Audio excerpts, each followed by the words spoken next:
installed 3monkeez PWD Troughs.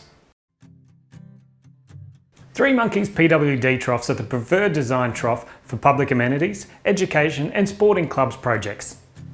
3monkeez PWD Troughs come in a wide range starting from 900mm long up to 3 metres long with options for left and right hand outlets. Start your installation by measuring the position on the wall. 3monkeez recommends a range of installation heights depending on its use. For a drinking trough, these are the heights we recommend.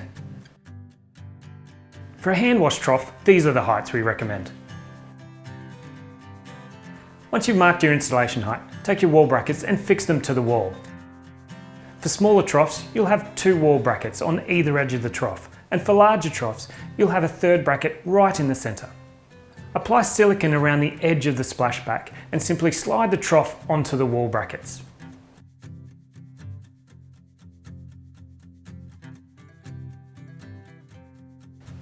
Take the fixing bolt provided and firmly screw onto the brackets.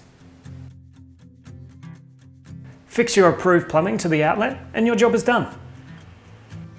We trust this installation video has answered all your questions. If you do have any more questions, contact our Wise Advice Centre or our customer care team. 3monkeez gives you the tools to make your job easier.